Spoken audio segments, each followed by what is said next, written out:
America के स्वतंत्रता संग्राम का, है ना। सबसे पहले हम लोग आते हैं अमेरिका के स्वतंत्रता संग्राम के पहले सप्तवर्षीय युद्ध। क्या होता है? सप्तवर्षीय युद्ध होता है। 1756 में शुरू होता है, 1763 तक ये सप्तवर्षीय युद्ध चलता है। ये सप्तवर्षीय युद्ध इंग्लैंड और फ्रांस के बीच में हुआ था, और इस सप्तवर्षीय युद्ध में फ्रांस हार गया था और इंग्लैंड जीता था। लेकिन जब इंग्लैंड जीता तो इंग्लैंड को भी ज्यादा लाभ नहीं हुआ, उसका भी अंदर से स्थिति बहुत ज्यादा कमजोर हो गया। और इस स्थिति को सुधारने के लिए इंग्लैंड के तत्कालीन प्रधानमंत्री थे ग्रेनविले, है ना, तत्कालीन प्रधानमंत्री ग्रेनविले। और इस ग्रेनविले ने अपने देश के अंदर में उस समय 1765 में स्टाम्प एक्ट लागू किया। स्टाम्प एक्ट के माध्यम से ही वहां के लोगों की स्थिति को और सुधार करने के लिए, जो क्षति हुआ था उस क्षति को पूरा करने के लिए कौन सा एक्ट लाया था? Stamp act. Stamp act England में 1765 में लागू हुआ, और स्टाम्प एक्ट लागू करने वाले इंग्लैंड के प्रधानमंत्री थे जॉर्ज ग्रेनविले।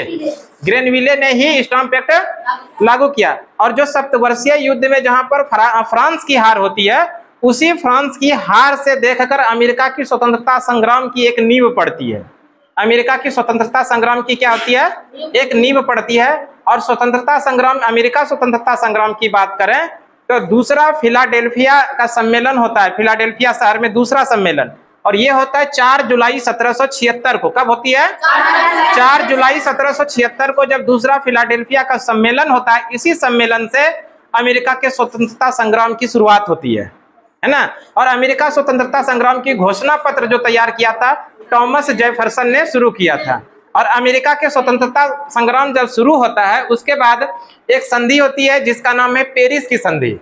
और पेरिस की संधि होती है 3 फरवरी 1783 को। पेरिस की संधि कब होती है? 3 फरवरी 1783 को होती है।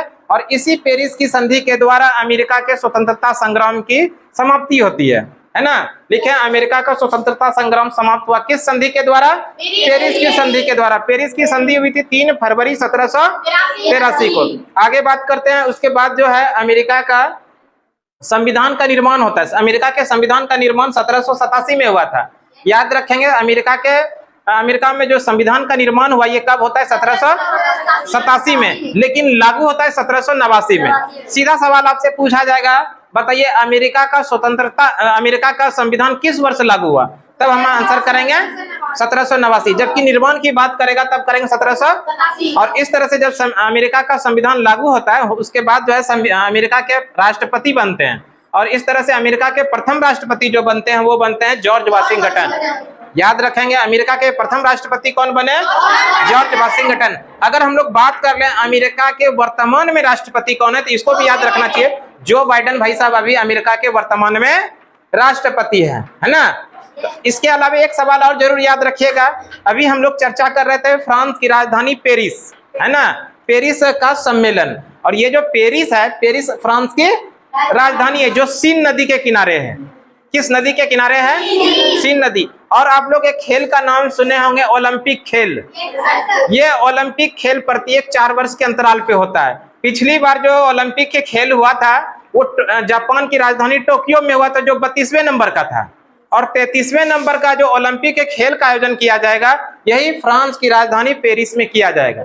जो अभी आने वाले दिनों में ये खेल की शुरुआत होगा। ओलंपिक संभवतः ये 27 जुलाई से शुरू हो रहा है। ओलंपिक के खेल की शुरुआत हो रही है 27 जुलाई को। कहां पर? फ्रांस की राजधानी। और एक सवाल और याद रखिएगा, ये जो पेरिस है सीन नदी के किनारे है। किस नदी के किनारे है? सीन नदी। थोड़ा और आगे देख लेते हैं उसको हम लोग, है ना। अब बंद